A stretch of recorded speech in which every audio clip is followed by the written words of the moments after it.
All right, let's debunk some nonsense claims that are spreading. Always important if you're going to engage with this stuff to at least have some sense of what reality is and understand where the talking points come from.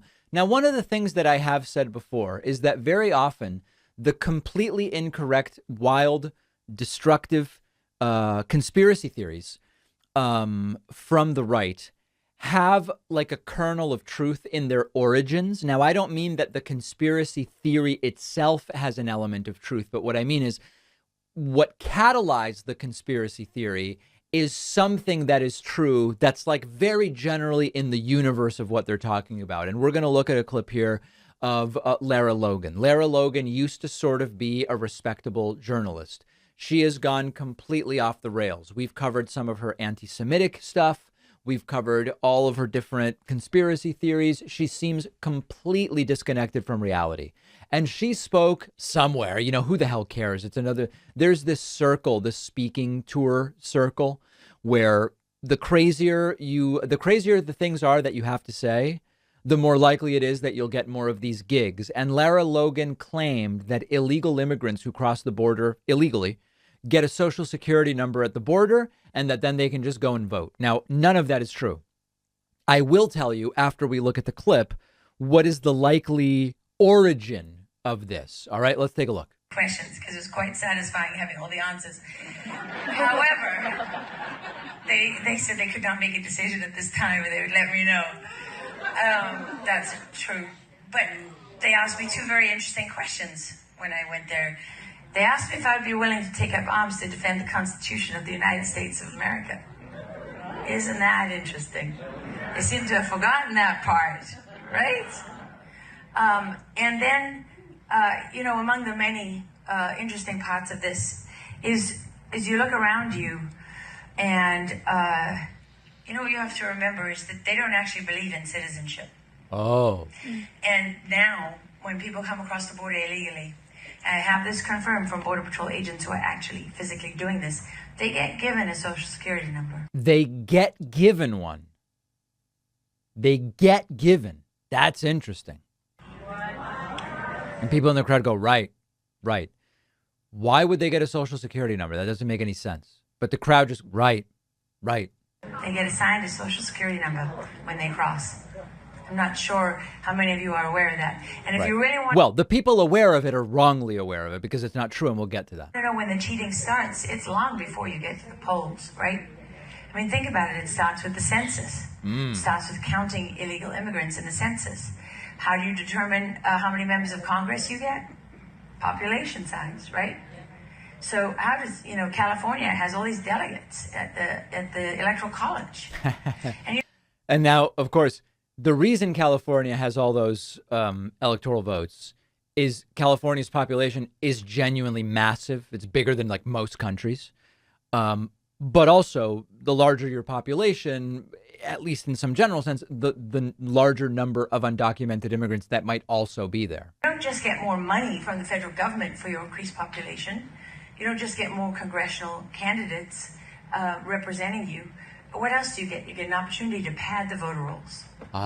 With people. But wait, Lara, undocumented immigrants can't vote. Who are being completely and utterly exploited.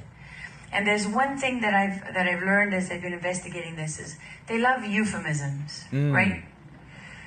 They love euphemisms. Sort of like Republicans, right? I mean, they love to say pro-life, which really is a euphemism for we tell women what to do. It's all about democracy, and if there's any form of voter security, that's voter suppression and racism and white supremacy. And if it's the other side, anything we can do to get more people out to vote. But actually, when you talk to the canvassers, they'll tell you that when they go into the low-income areas, sometimes they're predominantly Hispanic, sometimes they're black, sometimes they're white. But that's where they find the most fraud. All the fraud is in those areas. Now, it may not shock you that just about everything she's saying is completely made up. First of all, as far as fraud or the Freud or fraud or whatever, it's almost non-existent. And the couple dozen cases that we've actually identified since 2020, it's almost all Republicans. It's like white Republicans in white Republican areas either testing the system or like one guy voted for his wife who disappeared. We covered that last week.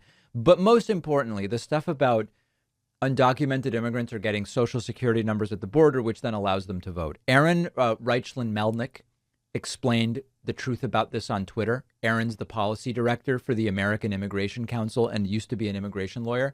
Some asylum seekers, he wrote, become eligible for a work authorization while they wait. Now, it usually takes about a year. It's not happening at the border, but there are people who are in the U.S. illegally. They've been in the U.S. for a year. They've asked for asylum. They then get a work authorization, and they can get what's called a restricted Social Security number. It's so that they can pay taxes and legally work. And listen to this, they pay into Social Security. They're not eligible to collect unless they win asylum and become citizens. So there are some undocumented immigrants who, after a year, while waiting for their asylum request to be adjudicated, have asked for work authorization, have been told you can do it, but you've got to pay into Social Security. And if your asylum request is rejected and you get sent back to your source country, you don't get anything out of the Social Security system, essentially subsidizing the Social Security payments of people who will ultimately get benefits. That's the truth. They're not eligible to vote. They can't register to vote. They would not be able to vote. They don't vote. They can't vote.